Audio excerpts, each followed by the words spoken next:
So though it is against what I said a couple of weeks ago, or a couple of days ago, it is a little bit different this time because it's time for another news video.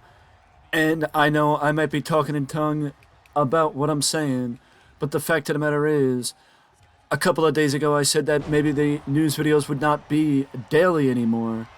Yet I did do a news video yesterday, so the fact that I'm doing another one today, it leads to some it may lead to some questions, but the fact of the matter is, the reason why I'm doing it is because if there is valued new or worthwhile news to speak of, then I will 100% do back-to-back news videos.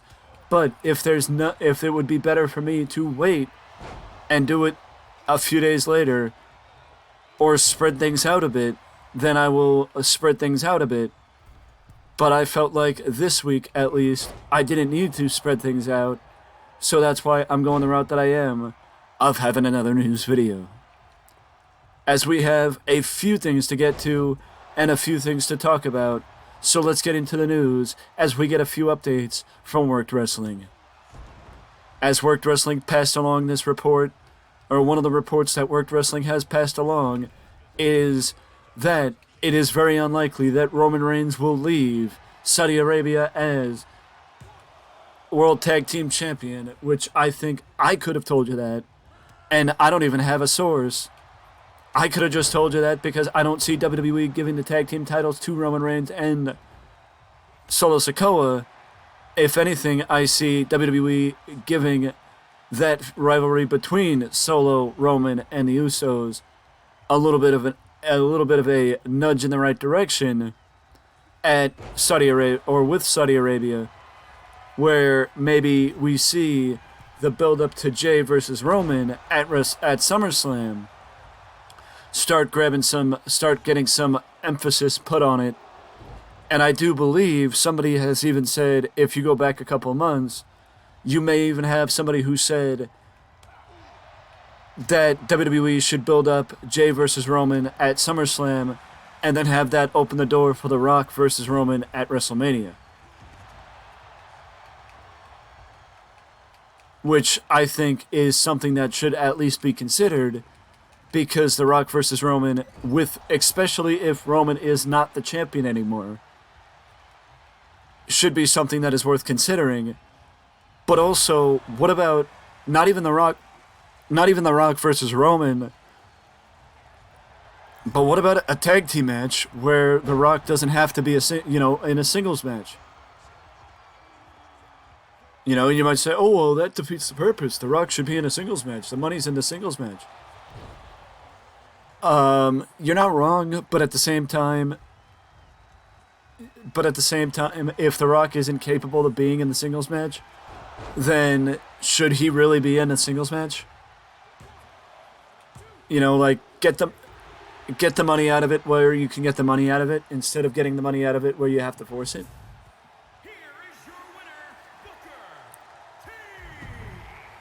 You know what I mean? But either way, the report is that Roman Reigns is unlikely to leave Saudi Arabia as one half of the World Tag Team Champions, which is good for WWE also, in my opinion, because you can't just keep giving Roman all the belts.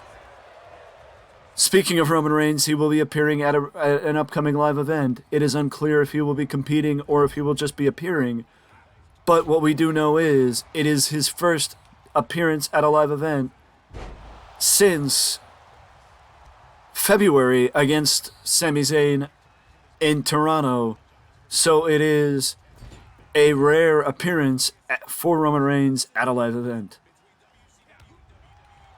Also, if you look back, also looking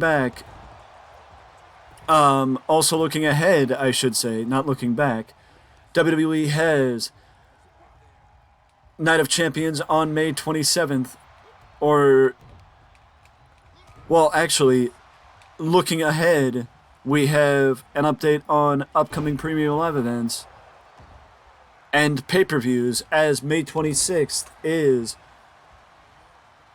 That's what it is. May 26th is Impact Wrestling's next pay-per-view event, Under Siege, And then the next day is Night of Champions on May 27th. May 28th houses Double or Nothing and NXT Battleground. And then on June 3rd, it is Crockett Cup Night 1, which means that also the following night, on June 4th, it is Crockett Cup Night 2, because, well, I mean, that's kind of obvious that they would go that way.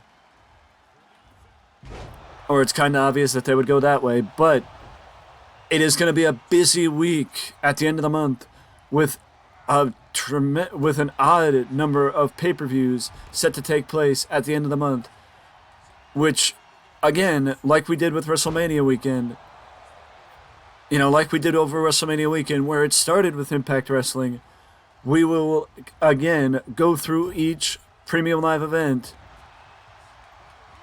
and we will do previews for each event: Impact Wrestling, WWE, AEW, NXT, and of course the NWA in that week. So it's going to be a busy week of previews at the end of the month for not just Memorial Day, but the busy nature of what is apparently pay-per-view season in the world of professional wrestling. But now we shift gears and we move to injury updates, as Fightful Select has given us the pleasure of making it very easy for us and putting all the injury updates in one spot, starting going through with WWE, AEW, New Japan, MLW, Impact Wrestling, etc., etc., etc. So let's get to it as we start with WWE. I thought I reversed him. As we start with WWE, and we go to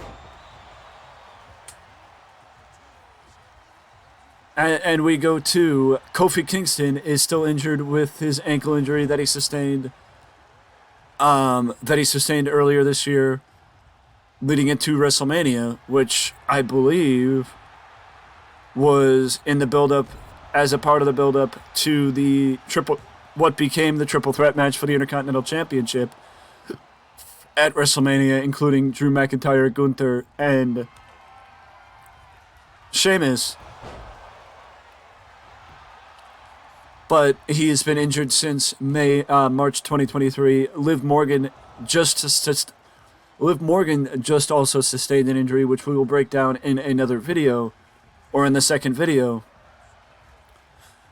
Currently, there is nobody injured on SmackDown, but we move over to WWE Unassigned, which Titus O'Neil is still injured and hasn't wrestled for almost 3 years. He says he's not retired and is instead healing from a knee injury. Gable Stevenson has been on the shelf because he returned to amateur wrestling. Randy Orton, who we gave an update on in the last news video,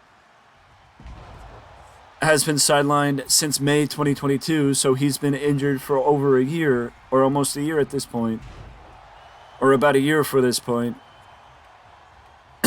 for back fusion surgery. Robert Roode has been injured since April 2022, so a little over a year, and underwent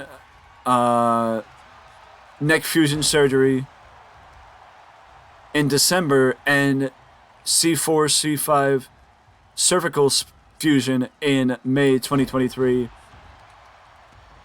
I mean, with all those fusion surgeries that Robert Roode has gone through and his age, it is hopeful that Robert Roode will be able to come back, because you always want to see people be able to leave on their terms and walk away from the business on their terms and not have to walk away due to injury. But the more we look at it, the more it seems like Bobby Roode is going to have to walk away due to injury.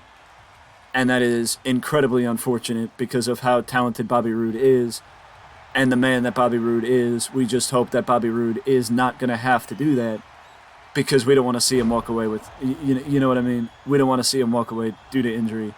But, I mean, with the lack of updates we've gotten on Bobby Roode, And seeing the fusion surgeries that he's gone through, it's seeming more and more likely that he might not be back. Somebody that they're already teasing a return from is Tommaso Ciampa, as Ciampa underwent hip surgery back in September, and hopefully will be back soon as a part of the way. R-Truth tore his quad during a match with Grayson Waller on NXT back in November and has been on the shelf since. But hopefully we will see R-Truth back very soon, as he posted on Instagram a picture with his daughter, who recently graduated college.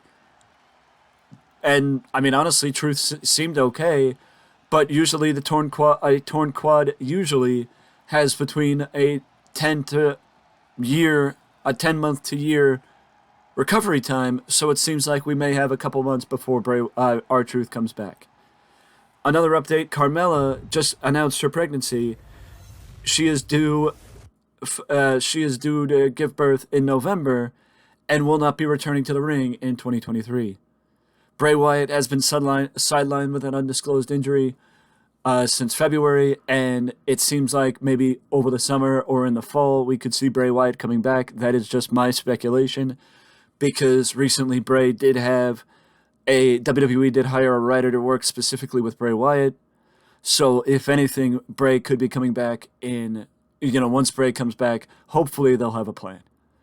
Aaliyah has been sidelined since September 2022. I believe it was earlier this year when there was some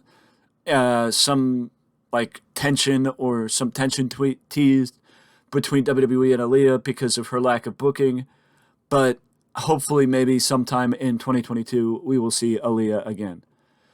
Big E, there's been teases of Big E coming back, but we haven't had an update on Big E since his injury. Big E broke his neck last year, and we do hope that Big E comes back to the ring at some point, but it's unclear when that could or if it will happen. Shanky has been inactive since July 2022. It is unclear if he has an injury or not, but he's been inactive since the summer of last year. Now, Amari Miller, Nikita Lyons, Sal Ruka all have torn ACLs and are among the vast amount of talent down in NXT that are on the IL, especially within the women's roster. Amari Miller injured her ACL in February. Nikita Lyons tore her ACL and meniscus in January. And then Sal Ruka just sustained her injury in April. Ulysses Leon got injured or had leg surgery in September. So it seems like there's a popularity of leg injuries down in NXT, which is unfortunate. Speaking of torn ACL, Layla Hirsch suffered her torn ACL in April of 2022. I remember seeing her get injured, I do believe, on an episode of either Dynamite or Rampage, or I remember hearing about the injury and thinking that it was a horrible time for it and feeling very bad for her because of the amount of momentum she had at the time. But she did undergo a successful surgery in May of last year and has resumed in-ring training, so she should be back probably by the midsummer or early fall. Kyle O'Reilly, I believe, had neck fusion surgery in the fall and should be coming back maybe, or hopefully will be coming back soon, and will allow him to be a part of the Adam Cole JAS rivalry that has been going on right now. Paul White, it is unclear when he will return to the ring, but he had hip surgery in late 2021. I know there's been conversations about him coming back to the ring, but it is unclear when that will happen. And I will give more updates on other injuries in the next video, as we are already running high on time, so I don't want to keep going and make this video too long. So I will see you in the next video.